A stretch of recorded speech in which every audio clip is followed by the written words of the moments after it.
What's going on, world? It's your boy Kuya P. This is Nerds Rule the World. And I'm super excited to talk comics. Y'all know that's where I'm from outside of films.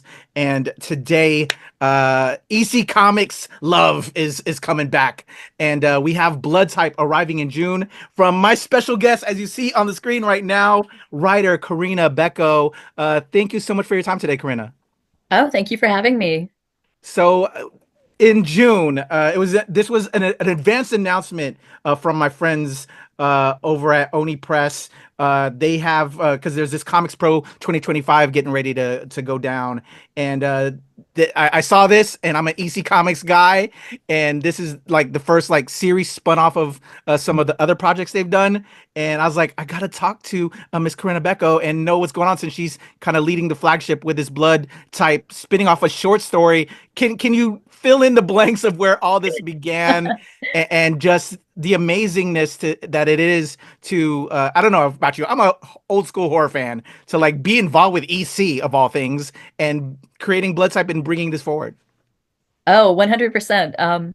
This was such an honor. When I first was approached about just doing some shorts for EC, when I found out they were bringing it back, I was so excited and I pitched, I don't know, I was so excited I pitched like 10 things.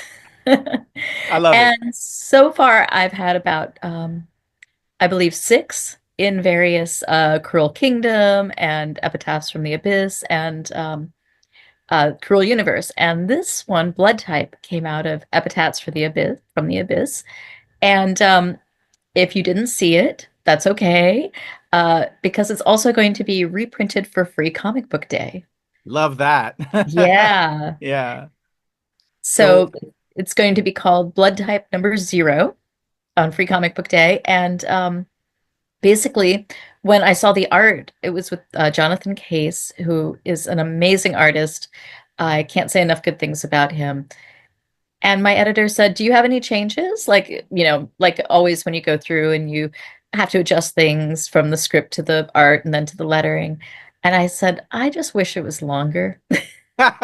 I And love I that. don't Yeah. know if that actually is what helped, if she took that to heart, took that someplace else, or if great minds think alike or what. But I actually absolutely love this character. And yeah, it needed to be longer. All right, so Epitaphs from the Abyss, I believe number 3 for all those people like to hunt down those issues. Go That's check it right. out. But then also, if you can't find it, because it's going to be for those collectors for that collector market, they're probably like going to buy it out. So that's how that is. But you'll get it in Free Comic Book Day form in number 0. And then in June, we're going to have this series. How long is this, like a 4-issue series? Can we speak on exactly how long this longer form Blood Type Yeah. is going to be? This arc is 4 issues. So it will be a self-contained story with a beginning, middle, and end right there, 4 issues, leading off of that number 0. So you don't have to have read the original short, but it's a little bit of backstory. Awesome. Probably when they collect it, because as they always do, they do about 4 issues and put it into a trade. They'll probably throw that in there as an extra I think piece. so, yeah. Which Yeah, will make it, a nice, it'll be a nice, they always make such nice packages from Oni. So totally. That's where I collect now because it's kind of difficult with just everything going on in life. So I love that. Let's talk about the story, the yeah. spin-off. What was but not giving away too much, but what was how did we meet this character in Epitaphs and then to where the arc we're gonna have in Blood Type? Well, I had this idea that I just really wanted to do a story about a vampire who was not morose and not world weary or guilty, or she just thought she was great and she figured that she would keep moving ahead, and whatever happened, she figured she could think her way out of it. And in the original short, she ends up on the ocean on a yacht with a lot of rich guys, and through a series of misadventures, learns that you really shouldn't eat the captain first because he might be the only one that knows how to run the ship.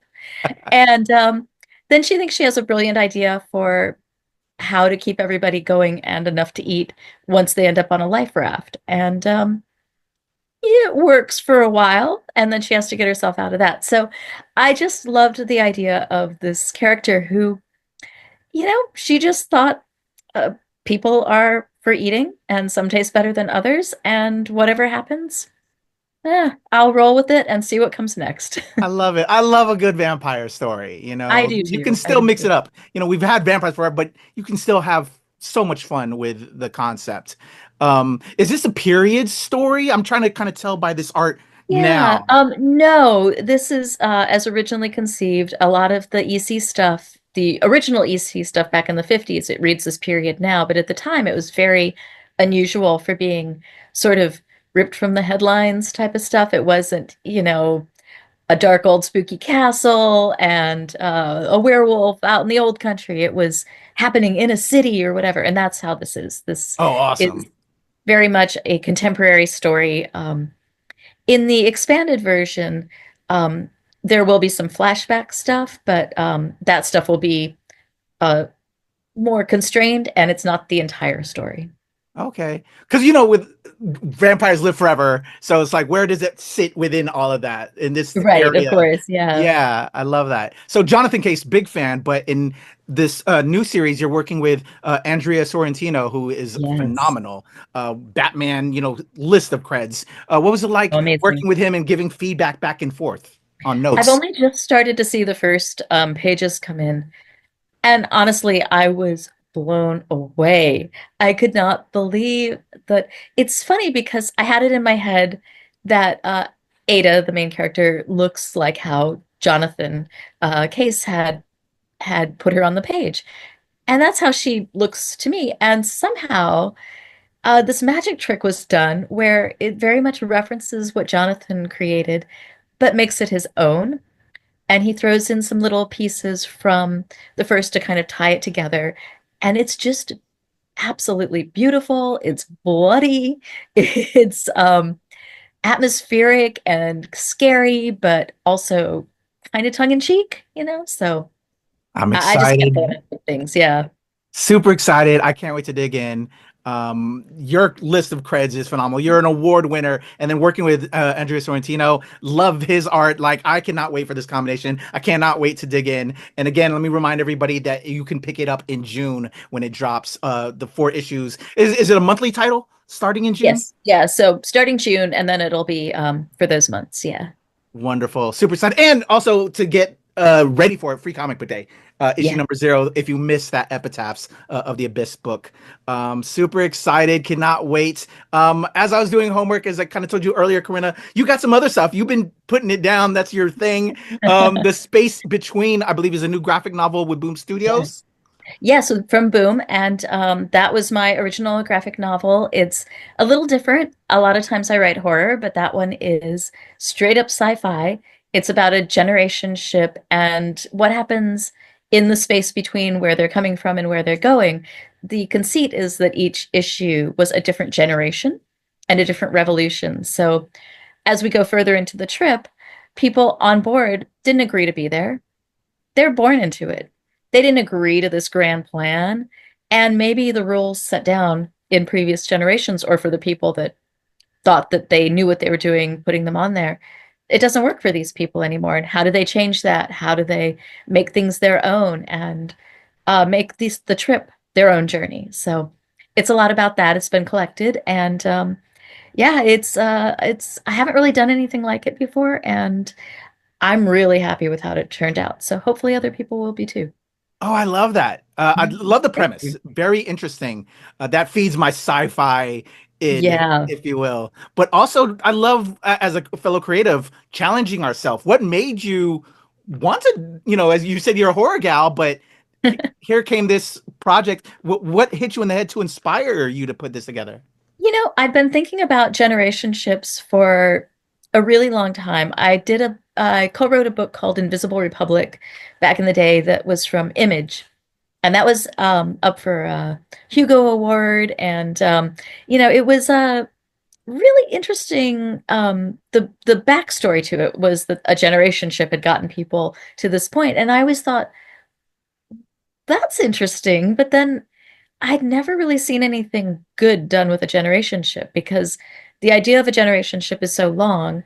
And then in a story, you're always just dealing with the one thing that happened to the people at one point in the journey. And I thought that maybe there was a different way to play with that. Interesting. And when it's something that's not your norm, I think I'm sure as a fellow creative, we doing the homework Yes, yes. to figure out before we put pen to pad to go full blown on the script, but doing the homework to get it right, and just have the various Yeah, elements to really make it sit. What was that like? And do you like also that aspect in creating when it's not your normal thing? absolutely. I mean, I love my background is in science. Like I have a science degree and I'm totally gonna but ask you about that later because I was looking in your LinkedIn. You're a fossil prepper. You work in a museum. I That's do. gonna be my close. I just FYI. I love that. So yeah, I mean, research is like my jam. So a lot of what I did for this though, because I'd already done some stuff like I'd worked on an Expanse comic and Invisible Republic, I felt like I had some grounding in some of I mean, not big time space mechanics, but knew something about that. What I didn't know about was the philosophy of how people worked in closed societies. Hmm. So that's what I did a lot of research on. And apparently there's been a ton of uh, thought pieces and books and things written about how to preserve democracy in space because it would be really hard. One person controls oxygen, and if they don't like what you're doing, they turn off the oxygen. How do you democratize that in a way that the workers control the oxygen? Like it's a very interesting ways of solving that. So that's where a lot of my research fell. Wow, so very interesting. I love that part of of creativity of I do when too. we get on put on a project to just dive in to bring all those elements. It's just I really you live for that. Oh That yeah, I'm all about that's the that. fun part. Sister Imperator, which looks like a whole nother Oh yeah. other area. What is that as well that you have coming out? That actually, the first issue came out, what is today? Friday, Wednesday this week. It's the band Ghost, which people might be familiar with. It's Tobias Forge co-wrote it with me. Well, it was his grand idea. So he wanted to tell the story of the lore of one of the characters. Like that band is very big in lore, and their videos and everything else are very much telling a story. So he partnered up with Dark Horse, and then they brought me aboard. And he had a whole amazingly complex outline. But of course, he's the head of this media empire. He doesn't write comics. So I had to figure out how to make that outline a comic book, basically. So that's also 4 issues. And it's about the woman who's kind of the power behind the characters in the band and how she became what she is, because she's a very mysterious figure in their pantheon. Oh, interesting. So he already had like a Bible of what their Yeah. his of this character, and you had to decode that. Exactly, exactly. It was a Yeah. lot like working on like I did a book for James Cameron one point in the Avatar universe. And there's so much that has to be just right because it's got to fit with all the other pieces. Oh, so I can only imagine the editorial process. Does that take quite a bit? Yeah. And well, I would assume with this as well to get that sign off. Like, how many Yeah. tries till we get there? For Avatar, it wasn't too bad because but I found out and it almost had me have a heart attack. Apparently Cameron does read every single thing. So he read my scripts. Like James Cameron has read my scripts. And when I found out that happened, I almost died because I was like, oh no, I'm not worthy. But that went pretty smoothly. It's just there were some weird things that I didn't know. Like I didn't know there were no drones in the Avatar universe. Oh, interesting. Yeah, You got me thinking about that now of all the right, avatars I've right. watched. I Yeah. and it's the kind of thing research doesn't really, it's an absence. So as often as I watched the movies to get ready to write it, I didn't clock that there were no drones because Yeah. there were no drones. I put a drone in the script. I just thought, huh, unexplored territory. Yeah, why not? Interesting. All right, so Boom Studios, y'all, for the space between, and that's is that already out now, or is that coming soon Yeah, that's for all Boom? out. Yep. You can get Okay, either and the issues or Sister you can get Imperator, the graphic. Yep. yes, with Dark Horse Comics, also available now. But June Yes. is all about Blood Type, EC Comics, Yes. all about that. As I said earlier, Corinna, when I was doing my homework, again, it caught my eye. I live here in DC, so I'm a frequent visitor of museums here in the DC Yes, area. How is it to be a zoologist, fossil preparator, working at the National Museum of History in LA, I believe is what I saw. Uh, that's right. That's right. I love it. I absolutely love it. And it was because of your museum there in DC. My earliest memory is crying and screaming, I don't want to leave because my parents had taken me to the fossil hall and were trying to get me to go home for the night, and I did not want to go. Aw. So I blame it all on your Smithsonian. I can it's when I lose inspiration that I go to find it again. Yes, You yes. know, I totally get that. I love working in a museum. There are interesting people from all around the world visiting every day, researching things, and I get to work with the people I get to go in the field, dig up the dinosaurs, and then I get to clean off their bones, and then people study them and put them on display. So it's a great I job. I definitely agree. I love that. And it's just you also your background is cool. I see the bird Oh, there. I'm getting the yeah, ball there's there. a leopard Like, gecko back there. oh my gosh, so that's what's in there. I'm just feeling all those vibes. I love that energy. It's just I'm curious where you find the time. I know it's difficult for me to find the time just with all of this, but it all goes hand in hand with creativity, Yeah, and to see you that know how it is. Spinning plates, spinning plates. is beautiful. Corinna, thank you for your time. Oh, thank Congratulations you. on Blood Type, arriving in June from EC Comics Oni Press. Shout out to my man Hunter Goranson. I've known him for years. Oh, Uh, he's wonderful. He's so much fun, and he loves EC. He loves it, which is great to see. I can't wait. And can't wait to see more what you're going to do with this and everything else. So please, as those other projects come along, I'd love to have you back so I can throw some virtual flowers at you and just let the people know. I'm super excited. Oh, Uh, this was so much fun. Thank you so much. Really appreciate the time. Definitely. Everybody, the amazing Corinna Bechko. Blood Type arrives from Oni Press, EC Comics in June. And also go check out The Space Between with Boom Studios, as well as Sister Imperator from Dark Horse. Corinna is everywhere, and she's going to hopefully be back as she brings the other projects to life. I cannot wait. The amazing Corinna Bechko. I am Kuya P. This is Nerds Rule the World.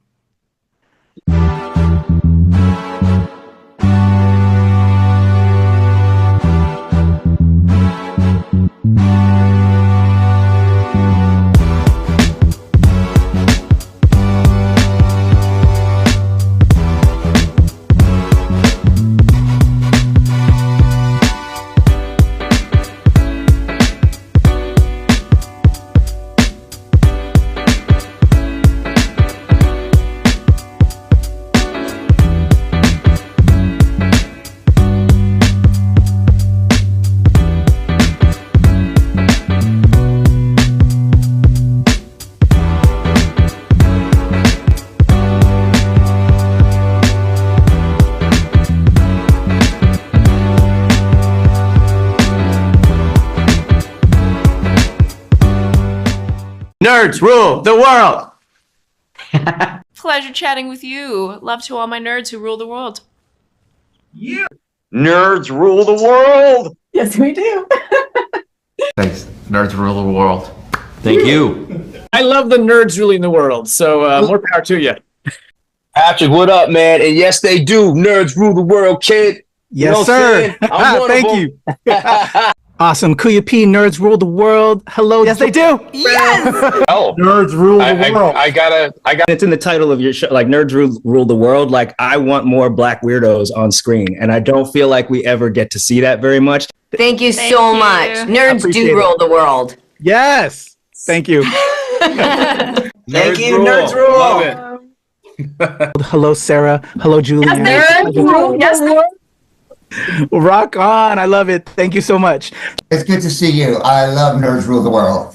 But yeah, there's a heavy nerd component, man. Yeah. And at the end of the day, if you ask me, nerds rule the world. So absolutely. And you're right, nerds do rule the world. We're just the best. Yes. Thank you, ladies. Nerds so much. Yes. Thank you, guys. Bye. It's your boy Kuya P, Nerds Rule the World. Thank you so much, guys. I appreciate you. They rule the world all right. Yes. Take care, Tony. Thank you, guys. Here we go. Rock and roll. All right. In a one. Oh, actually, sorry. I needed to scroll down. Blood type arrives in June. I'll just say June. All right. Here we go. In a 1, 2, 3.